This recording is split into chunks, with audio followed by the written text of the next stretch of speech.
It's January, and that means it's National Hot Tea Month.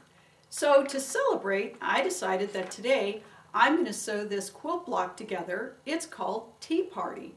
It seems pretty appropriate. It's a little 5-patch quilt block, and it goes together pretty quickly. Hi, I'm Penny Hallgren from quiltblocklibrary.com. Thanks for joining me, and I'm ready to get started so that we can hurry up and get our celebration going. Let's go to the sewing machine. Here's the quilt block pattern, and as you can see, it's got a bunch of triangles in it. If I were sewing more than one block, I certainly would be looking at finding a way to speed sew these triangles together. But since this is just one block, I'm going to sew them together individually. I've got the block laid out here, and so the first thing I'm going to do is sew all of these half square triangles together. The object here is to get as many square patches as I can before I start sewing everything together. So these are pretty simple, just put them right sides together and chain sew them. Now I've got all the little half square triangles sewed together, and I've got some choices. I can start sewing these rows together, or I can put this center unit together. And just to be a little bit different, I think I'm going to sew these rows together.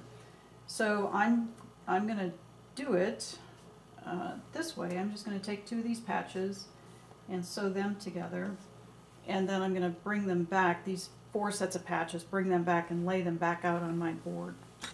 Now I've got these sewn together, so I'm just going to take this top set and the bottom set, sew those together, and then I'm going to add these corner pieces on to the row. Now with the top row and the bottom row sewn together, I could sew these sides together, or I could put the center together. So I'm interested in the center, and I'm going to do that. The first step is to sew this center piece. This is kind of a square in a square pattern, and so what needs to happen is all these little triangles need to be sewn on the outside of the center square. So I'll just do that one side at a time. And you can see what I need to do is line up the triangle, and these little points are going to extend at least 1/4 of an inch beyond the side of the square.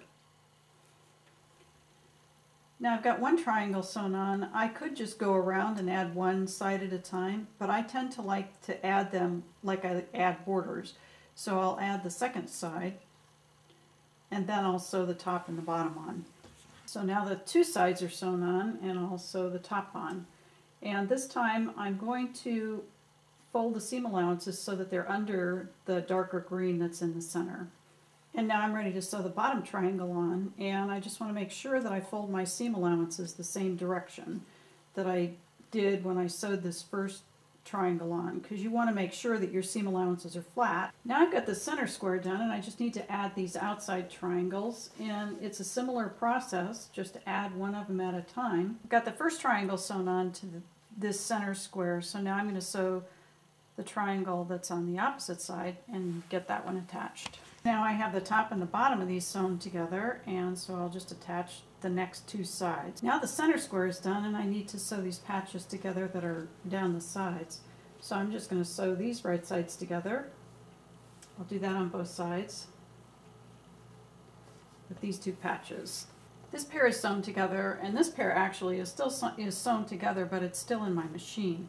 So in order to continue to chain stitch, I'm just going to take this and add it to this pair, and then I'll add this to the pair that's in my machine.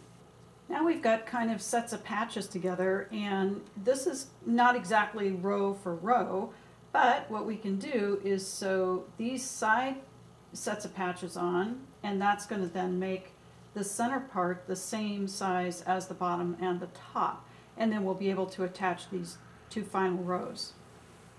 The first side is sewn on here, and we're ready to sew the second side on. The center section is now done, and all we need to do is sew the bottom and the top on. So we're just going to, I'll start with the bottom and just matching the edges and the center here, and then we've got some seam allowances here that we can line up and make sure, to whatever extent possible, to fold the seam allowances in opposite directions. And that'll make your block lay flatter.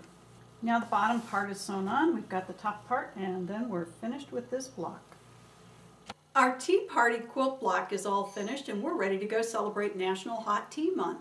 Thanks for joining me. This is Penny Hallgren from quiltblocklibrary.com.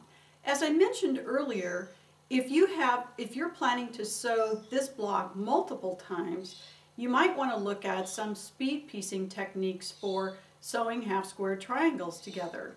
And for a limited time, until we run out of them, we have DVDs that show 6 different ways to sew half square triangles together. All you need to do is buy $54 worth of credits at quiltblocklibrary.com, and you'll be able to get patterns, hundreds of patterns for those $54, in addition to getting the free bonus of the 6 ways to sew half square triangles together. So thanks for joining me as I sew this Tea Party quilt block together, and peaceful piecing.